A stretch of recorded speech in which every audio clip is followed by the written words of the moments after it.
Magandang umaga sa ating lahat. Narito ang update ukol sa minomonitor natin na si Bagyong Nando at sa maging lagay ng panahon sa susunod na 24 oras. Patuloy pa rin binabaybay ni Bagyong Nando yung karagatan at patuloy pa rin po itong nag-i-intensify. Huli itong namataan sa layong 800 kilometers east of Kasiguran, Aurora. Taglay na nito ngayon yung lakas ng hangin na 100 kilometers per hour malapit sa sentro at bugso ng hangin na umaabot sa 125 kilometers per hour. Ito'y kumikilos pa northwestward sa bilis na 10 kilometers per hour and ngayong araw po yung trough or extension nito ay magdudulot na ng mga kalat-kalat na pag-ulan dito sa silangang bahagi ng Luzon, maging sa silangang bahagi din ng Visayas. Samantala, yung dating si Bagyong Mirasol naman na may international name na Mitag ay huling namataan sa layong 845 kilometers west-northwest ng extreme northern Luzon. Nag-downgrade na rin po ito into a tropical depression and wala na itong epekto sa anumang bahagi ng ating bansa. And bukod po dito sa dalawang weather disturbance na ito, ang southwest monsoon o habagat naman ay patuloy pa rin umiiral dito sa may western section ng northern at central Luzon, maging sa bahagi din ng southern Luzon at Visayas, kung saan ngayong araw ay magdadala din po ito ng mga kalat-kalat na pag-ulan, lalong-lalo na dito sa may western section ng central Luzon, maging dito rin sa malaking bahagi ng southern Luzon. Kaya naman po doble ingat pa rin sa ating mga kababayan sa posibilidad ng mga pagbaha at pagguho ng lupa. At ayon nga dito sa ating latest forecast track analysis ni Bagyong Nando, generally ito ay kikilos pa northwestward, then west-northwestward patungo dito sa area ng extreme northern Luzon.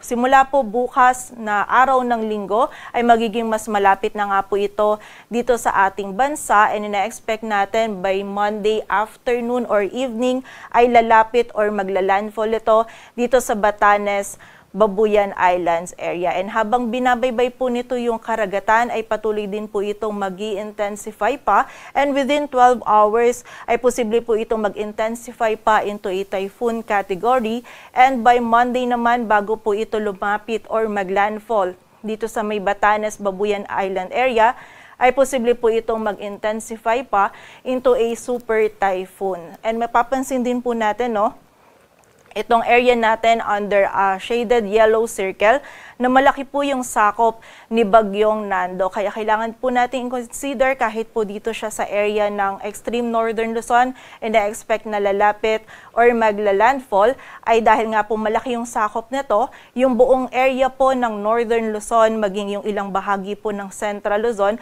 ay makakaranas po ng mga malalakas na hangin and also ng mga malalakas na pag-ulan na dala po nito. So paalala po sa ating mga kababayan, yung direct effect po ni Bagyong Nando ay mararamdaman dito sa buong bahagi ng northern Luzon, maging sa ilang bahagi pa ng central Luzon. Kaya naman po paghahanda para po sa ating mga kababayan dyan. Samantala, bukod po dito, habang papalapit din itong si Bagyong Nando dito sa area ng extreme northern Luzon, ay palalakasin din ito yung habagat, kung saan ang habagat po ay magdudulot din ng mga malalakas na pag-ulan by early next week, lalong-lalo na dito sa may western section ng central Luzon, maging dito din sa malaking bahagi ng southern Luzon at ilang bahagi pa po ng Visayas at Mindanao. So muli po, expect natin bukod dito kay Bagyong Nando, yung habagat din po ay magdudulot ng mga pag-ulan dito po sa mga areas na ito. Kaya naman muli, paghahanda po para sa ating mga kababayan and patuloy na magantabay sa updates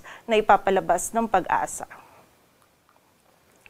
And sa kasalukuyan po, wala pa tayong nakataas na wind signal sa anumang bahagi ng ating bansa. Ngunit ngayong araw din, ina-expect po natin na magtataas na tayo ng wind signal number 1 dito sa area ng northern Luzon. And during the passage po ni Bagyong Nando, yung highest possible wind signal natin ay maaaring umabot hanggang wind signal number 5. So expect po natin mapaminsalang hangin yung dala ni Bagyong Nando. So yung ganito pong kalakas na hangin, posible ito makapagpatumba ng puno, ng poste, makasira po ng mga pananim and also ng mga structures. So expect po natin sa pagdaan po ni Bagyong Nando, posible po na mawalan tayo ng kuryente or magkaroon po ng interruption po sa communication. Kaya naman muli, paghahanda po para sa ating mga kababayan.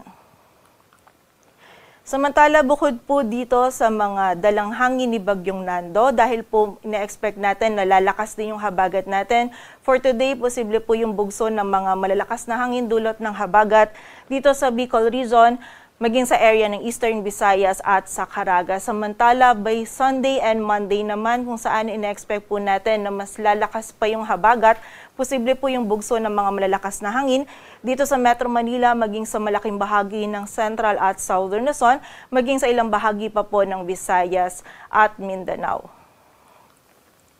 At sa kasalukuyan po, wala tayong nakataas pa na gale warning, ngunit maalon na karagatan na po yung mararanasan ng ating mga kababayan dito sa eastern seaboards ng Cagayan, Isabela at Catanduanes. Samantala, within the day din po, magtataas na din tayo ng storm surge warning sa coastal waters ng Northern Luzon, kung saan kapag meron po tayong risk ng storm surge, suspended po yung kahit anong marine activities po natin gaya ng paglangoy, paglalakbay dagat, and also yung pangisdaan. Inaabisuhan din po natin yung ating mga kababayan na nakatira malapit sa coastal areas na hanggat maaari po ay maaari pong lumipat po tayo sa mas mataas na lugar.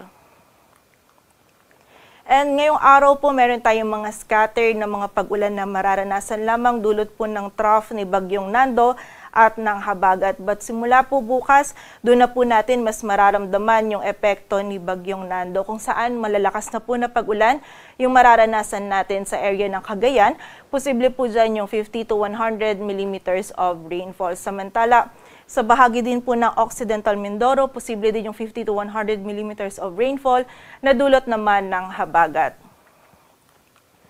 And by Monday naman po, kung saan ito yung pinakamalapit si Bagyong Nando dito sa ating kalupaan, expect po natin yung 100 to 200 millimeters of rainfall dito sa Ilocos Norte, Apayao, Cagayan at Batanes. Samantala, 50 to 100 millimeters of rainfall naman dito sa Isabela, maging sa nalalabing bahagi ng Cordillera Administrative Region dito sa Ilocos Sur, La Union at Pangasinan. Samantala, yung habagat naman mas lalakas pa po by Monday, so expect din po natin yung 50 to 100 millimeters of rainfall dito sa area ng Zambales, Bataan at Occidental Mindoro. So muli po, magiging mataas yung banta ng mga pagbaha at pagguho ng lupa, kaya naman paghahanda and doble ingat pa rin para sa ating mga kababayan. And muli po, para sa track and intensity ni Bagyong Nando, within 12 hours, posible po ito mag-intensify into a typhoon, and by Monday, bago po ito mag-landfall or lumapit sa area ng extreme northern Luzon, is posible po ito mag-intensify pa into a super typhoon. Yung direktang epekto po nito ay dito sa area ng northern Luzon at ilang bahagi ng central Luzon, starting from tomorrow evening to early Tuesday. Kasabay din po nito yung pag-enhance na habagat na magdudulot naman po ng mga pag-ulan sa western section ng Central Luzon, maging sa malaking bahagi pa ng Southern Luzon, dito din sa Metro Manila at ilang areas ng Visayas at Mindanao. So, na-expect din po natin na lalabas ito ng ating area of responsibility by Tuesday morning or noon. And para naman po sa maging lagay ng panahon, ngayong araw ng Sabado, magiging maulap po yung kalangitan. May mga kalat-kalat na pag-ulan po tayong mararanasan dito sa bahagi ng Aurora, Quezon at Bicol Region. Dulot po ito ng trough ni Bagyong Nando. Samantala, pagsapit din po ng hapon, magiging maulap na din yung kalangitan dito sa Cagayan Valley. Mataas na rin po yung chance ng mga pag-ulan. Dulot pa rin ng trough nito ni Bagyong Nando. Samantala, dito naman po sa area ng Mimaropa, maulan na panahon na din po yung ating mararanasan, dulot naman ng habagat. And pagsapit po ng hapon, magiging maulap din yung ating kalangitan dito sa Pangasinan, rest of Central Luzon and Calabarzon, maging dito din po sa Metro Manila, at tataasan din po yung chance ng mga pag-ulan, pagkidlat at pagkulog, dulot ng habagat. Samantala, dito naman sa area ng Eastern Visayas, makakaranas na din po tayo ngayong araw ng mga pag-ulan, dulot po ng trough ni Bagyong Nando. And dito naman sa area ng Palawan, may mga scattered na mga pag-ulan din na mararanasan na dulot ng habagat. For the area naman po ng Western Visayas, magiging mataas din po yung tsansa ng mga isolated na mga pag-ulan dulot ng habagat. And for the rest of Visayas at dito sa bahagi ng Mindanao, may mga isolated na pag-ulan po tayong mararanasan dulot ng habagat at ng mga localized thunderstorms.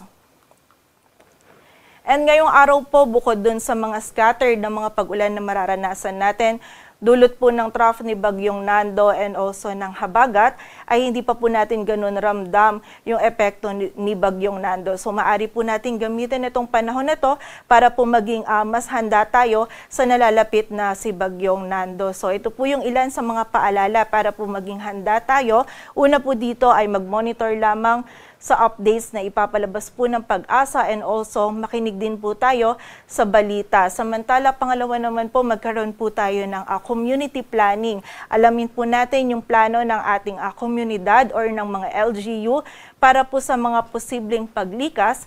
And also maganda din po na magkaroon tayo ng family plan or within the family bago po bago po dumating itong si Bagyong Nando at magdulot ng mga malalakas na hangin, maaari din po nating suriin yung ating bahay at kung maaari kumpunihin po natin yung mga mahihinang bahagi nito na maaari pong masira ng mga malalakas na hangin na dala ni Bagyong Nando. And also, importante din po na magkaroon tayo ng emergency contact person na taga-ibang lugar na maaari po nating hingan ng tulong kapag tayo po ay nangangailangan. Samantala, ito naman po ay maaari din po tayong maghanda ng emergency kit or isang bag po kung saan ilalagay natin yung ating mga medicine and also yung mga flashlight at kung ano-ano pa pong pangunahing pangangailangan ng ating pamilya. And bukod din po dito, ay lumikas po tayo sa itinakdang evacuation center and makipag-ugnayan lamang po tayo sa ating mga LGU para po sa mga aksyon na kailangan nating gawin para po sa ating kaligtasan.